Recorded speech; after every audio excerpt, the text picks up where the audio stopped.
Good morning. എല്ലാവർക്കും സുഖല്ലേ? ഇന്ന് വുമൻസ് ഡേ ആണ്. അപ്പോൾ എല്ലാവർക്കും ഹാപ്പി വുമൻസ് ഡേ. എന്നെ ഒരുപാട് ഇൻഫ്ലുവൻസ് ചെയ്തൊരു വുമൻ എന്ന് പറയുന്നത് എൻ്റെ അമ്മയാണ്. അപ്പം ഞാൻ ഇന്ന് എൻ്റെ ഡേ സ്റ്റാർട്ട് ചെയ്തത് ആളുടെ ഗാർഡനിലേക്ക് ഇറങ്ങിയിട്ടാണ്. ആളുടെ ഗാർഡനിൽ ഒരുപാട് കളക്ഷൻസ് ഉണ്ട്. ബോഗൺവില്ല മാത്രമല്ല കേട്ടോ, ഒരുപാട് കളക്ഷൻ ഉണ്ട് ആളുടെ ഗാർഡനിൽ. അങ്ങനെ അതൊക്കെ കണ്ട് ഭയങ്കര ചെടികൾ കാണുമ്പോൾ തന്നെ നമുക്കൊരു സന്തോഷമാണല്ലോ.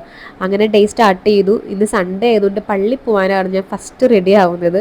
കാരണം പള്ളിയിൽ അങ്കമാലി പള്ളി പോയിട്ട് കുറച്ച് ദിവസമായി, കുറച്ചധികം നാളായിട്ടുണ്ടായിരുന്നു. അപ്പോൾ പള്ളി പോകാമെന്ന് കരുതി അങ്ങനെ ഞാൻ വേഗം വേഗം റെഡി ആവുമായിരുന്നു. അപ്പോൾ ഞാൻ റെഡി ആവുന്നതിൽ ആലോചിക്കുമായിരുന്നു, എൻ്റെ അമ്മയും എൻ്റെ സിസ്റ്ററുമാണ് എന്നെ ഒരുപാട് ഇൻഫ്ലുവൻസ് ചെയ്ത വുമൻസ് എന്ന് പറയുന്നത്. കാരണം അമ്മ ഭയങ്കര ഒരു പാവ ആളാണ്. ബട്ട് ചില സമയങ്ങളിൽ അമ്മ എടുക്കുന്ന ഡിസിഷൻസ് കറക്റ്റായിരിക്കും, അമ്മ പറയുന്ന കാര്യങ്ങൾ കറക്റ്റായിരിക്കും. ഞാൻ അമ്മച്ചി എന്നാട്ടോ വിളിക്കുന്നത്. അതുപോലെ തന്നെ എൻ്റെ സിസ്റ്റർ, അവൾ എൻ്റെ അനിയത്തിയാണെങ്കിലും ചില സമയങ്ങളിൽ അവൾ എൻ്റെ ചേച്ചിയായിരിക്കും, ബെസ്റ്റ് ഫ്രണ്ട് ആയിരിക്കും, എൻ്റെ ബേബി ആയിരിക്കും. അങ്ങനെയൊക്കെ അവൾ ആക്ട് ചെയ്യാറുണ്ട് എൻ്റെ അടുത്ത്. ആ രണ്ടുപേരും എൻ്റെ ഒപ്പം ഉള്ളതുകൊണ്ടാണ് ഞാനിപ്പോൾ ഇങ്ങനെ ഇരിക്കണതെന്ന് എനിക്ക് തോന്നുന്നു. അങ്ങനെ സ്ട്രോങ് ആയിട്ട് ഞാൻ നിൽക്കുന്നതെന്ന് തോന്നുന്നു. അങ്ങനെ പള്ളി ചെന്നു. അപ്പാപ്പൻ്റെ അടുത്ത് പോയിട്ട് ഒരുപാട് ദിവസമായിട്ടോ. അപ്പാപ്പൻ്റെ അടുത്ത് ചെന്ന് പ്രാർത്ഥിച്ചിട്ട് വന്നു.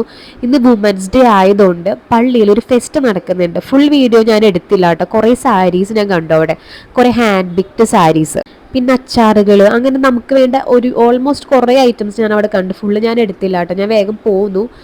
ഞാൻ വന്നപ്പോൾ എൻ്റെ 3 കിളിക്കുഞ്ഞുങ്ങൾ എന്നെ കാത്തിരിക്കുമായിരുന്നു.